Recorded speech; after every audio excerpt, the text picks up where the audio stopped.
Om Swastiastu.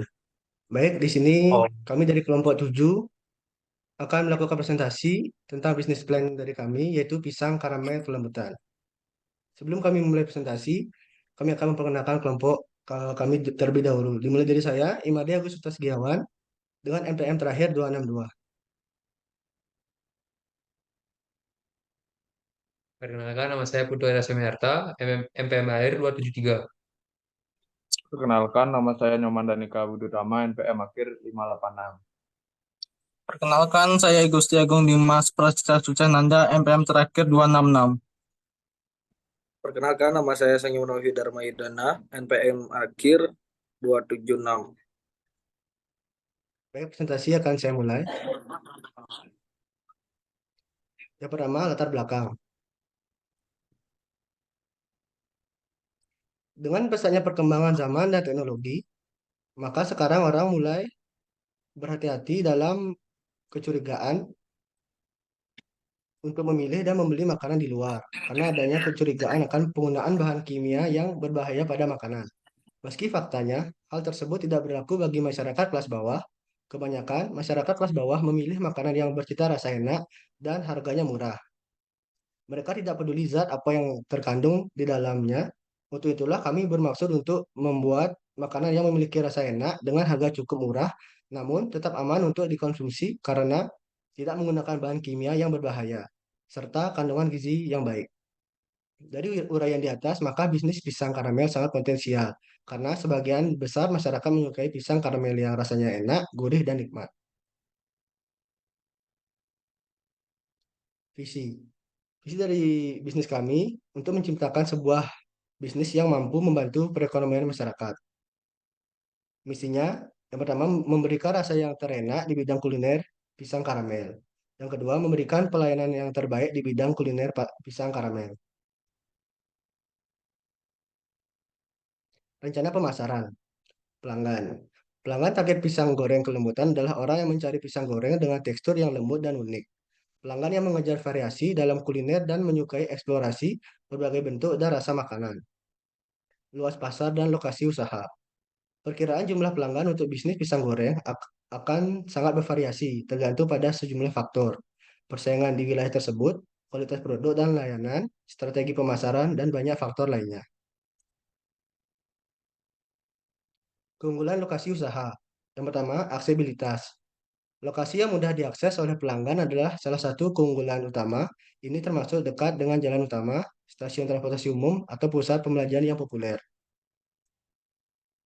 Demografi pelanggan adalah lokasi yang sesuai dengan demografi pelanggan target Anda adalah keunggulan besar. Jika bisnis Anda ditujukan kepada anak muda, misalnya, maka berlokasi di dekat kampus atau pusat hiburan dapat menjadi pilihan yang bagus. Yang ketiga, tingkat lalu lintas. Menjadi di daerah dengan tingkat lalu lintas yang tinggi dapat membantu meningkatkan eksposur bisnis Anda. Ini dapat menarik lebih banyak pelanggan potensial. Yang terakhir, persaingan. Memperhatikan persaingan di sekitar lokasi Anda adalah penting. Terlalu banyak bisnis serupa di sekitar Anda mungkin akan menjadi hambatan, tetapi jika Anda adalah satu-satunya atau salah satu dari sedikit yang menawarkan produk atau layanan tertentu, ini dapat menjadi keunggulan yang kompetitif.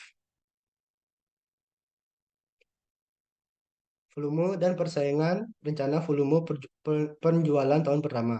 Tabel yang pertama, nomor satu, produk atau jasa, pisang karamel, kelembutnya original.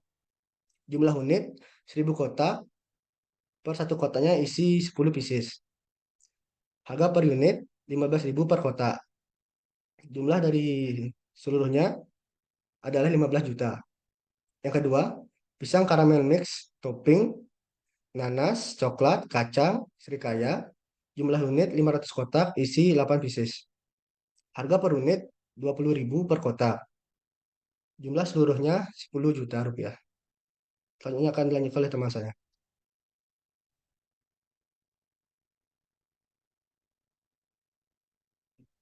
Baik, saya akan melanjutkan pesaing. Perdagangan jalan. Perdagangan pisang goreng di jalan atau penjualan kaki lima sering menjadi pesaing utama dalam bisnis pisang goreng. Mereka mungkin memiliki lokasi yang strategis di jalanan, sibuk atau dekat pusat perbelanjaan.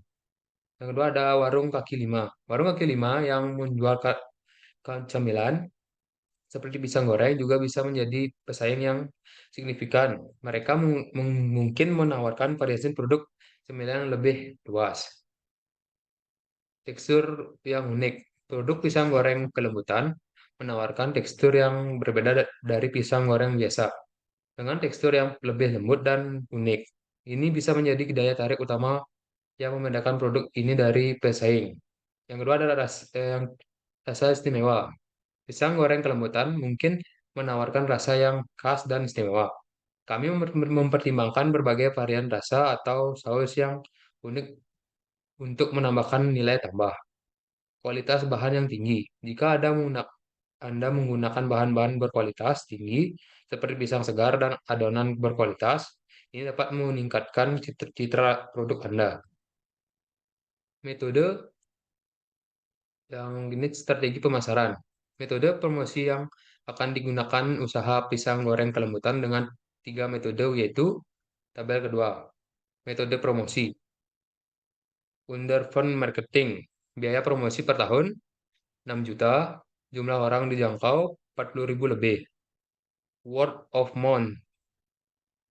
Eh, biasa promosi per tahun tidak ada. Jumlah orang dijangkau 20.000 lebih. Relationship marketing. Biaya promosi per tahun tidak ada. Jumlah orang dijangkau 1000 lebih. Yang berikutnya selanjutnya rencana produksi, manajemen, dan personalin. Yang pertama ada proses produksi khusus usaha pengolahan. Yang pertama, setiap kali proses produksi, unit produk yang dihasilkan 100 unit. Yang kedua, setiap satu kali proses produksi, beberapa lama waktu yang diperlukan sejak membeli bahan sampai produk siap dijual. 1 hari. Yang ketiga, setiap proses produksi perlu bahan baku dan bahan penolong sebanyak. Tabel 3, nama bahan, minyak goreng, jumlah 3 liter, harga persatuan 15.000, harga total 45.000. Yang kedua ada selai nanas 1 kilo, jumlah harga persatuan 30.000, harga total 30.000. Yang ketiga ada selai coklat 1 kilogram, harga persatuan 30.000, harga total 30.000.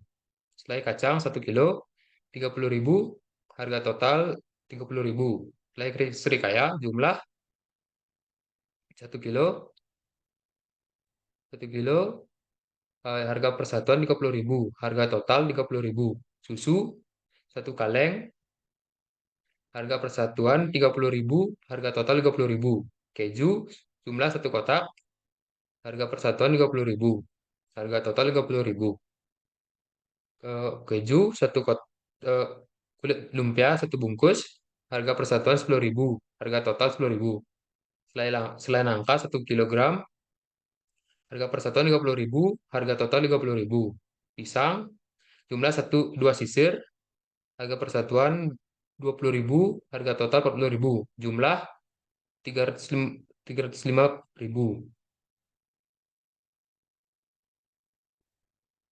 Setiap kali proses produksi, upah tenaga kerja yang harus dibayar adalah sebesar. Bila upah dibayar dengan tarif upah per hari kerja, yang pertama adalah jumlah pekerja satu orang. Upah per orang setiap hari 25.000. Lamanya bekerja sekali proses produksi 80 jam per hari. Jadi upah yang harus dibayar sekali proses produksi sebesar 75.000, atau bila upah dibayar dengan tarif persatuan produk. Yang A, tarif upah persatuan produk selesai 22.000, jumlah total hasil produksi satu kali proses produksi plus seluruh pekerja adalah 100 unit. Jadi besaran upah tenaga kerja satu kali proses produksi adalah sebesar A X B X C sama dengan 25.000. Baik, selanjutnya akan dijelaskan oleh teman saya.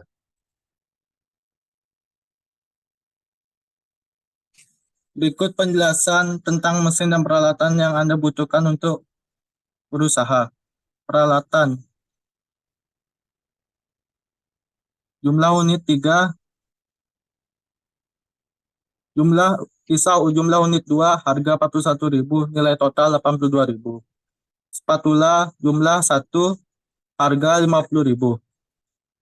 Kompor jumlah 1, harga 250.000. Wajan jumlah 1, harga 300.000. Talenan jumlah 1, harga 30.000. Geroblak jumlah 1, harga 3,5 juta. Nilai total adalah 4.212.000.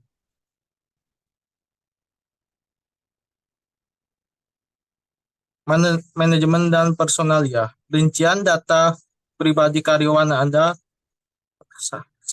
Nama Arya, jenis kelamin laki-laki, umur 20 tahun, ijazah SMA, keahlian memasak, tugas kerja memasak dan melayani customer.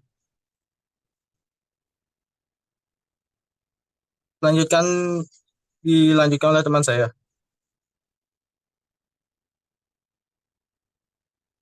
Baik, izin melanjutkan rencana keuangan. Yang A, jumlah modal tetap.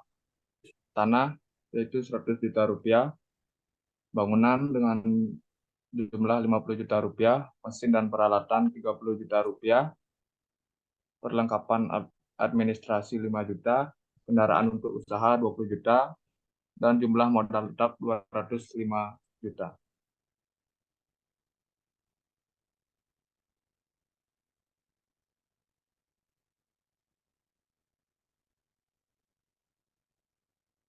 B, kebutuhan modal kerja untuk usaha pengolahan. Jumlah pengeluaran untuk 1 kali proses produksi yaitu 500.000. Lamanya 1 kali proses produksi 1 hari. Pengeluaran biaya produksi per hari 500.000.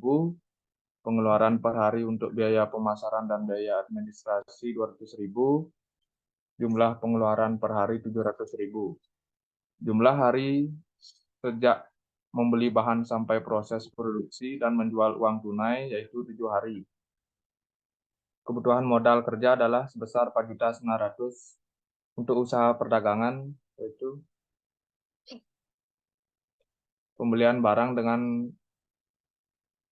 dagangan tunai per hari 300.000. Pembayaran utang per hari 100.000. Pengeluaran untuk ongkos-ongkos per hari 50.000. Jumlah pengeluaran per hari 450.000. Lamanya saat membeli barang hingga dijual dan memperoleh pembayaran tunai yaitu 5 hari. Kebutuhan modal kerja 2.250.000. Untuk usaha jasa, pengeluaran per hari untuk operasional pemberian jasa kepada pelanggan yaitu 400.000.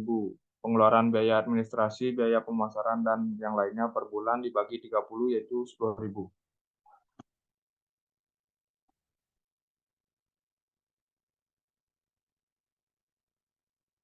Jumlah pengeluaran per hari 410.000, lamanya waktu saat pelayanan jasa kepada konsumen hingga memperoleh pembayaran tunai yaitu 10 hari.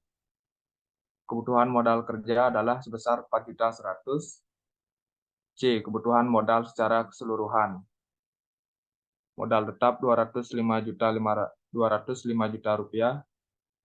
Kebutuhan modal kerja total dari bagian B yaitu 4.900.000 ditambah 2.250.000 ditambah 4.100.000 yaitu 11.250.000. Jumlah kebutuhan modal adalah 1 ditambah 2 yaitu 205 juta ditambah 11.250.000 yaitu 216.250.000. Baik, selanjutnya dilanjutkan oleh teman saya.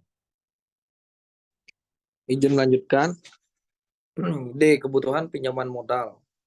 Kemampuan membayar kembali yaitu 3 tahun, tingkat bunga yang diinginkan yaitu 10% per tahun. Jaminan yang dimiliki adalah tanah dan bangunan, nilai jaminan yaitu 150 juta. Kemampuan membayar angsuran pokok per tahun yaitu 200 juta, 250 juta sampai 150 juta per 3 tahun, yaitu 22.083.000 per tahun.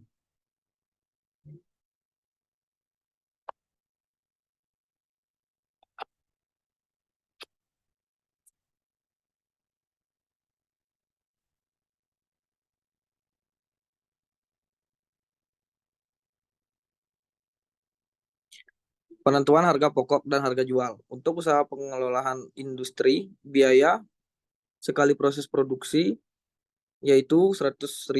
Upah tenaga kerja sekali proses yaitu 50.000. Biaya tak langsung dibayar tunai yaitu 30.000. Biaya tak langsung dari mesin dan alat, biaya per tahun dibagi 300 hari yaitu 10.000. Harga pokok produksi sekali proses produksi adalah 190.000. Jumlah produk yang dihasilkan sekali proses produksi adalah 100 unit. Harga pokok produksi per tahun harga pokok produksi per unit produksi yaitu 1.900. Laba per unit produk yang diinginkan 1.000. Harga jual per unit 2.900. Terima kasih.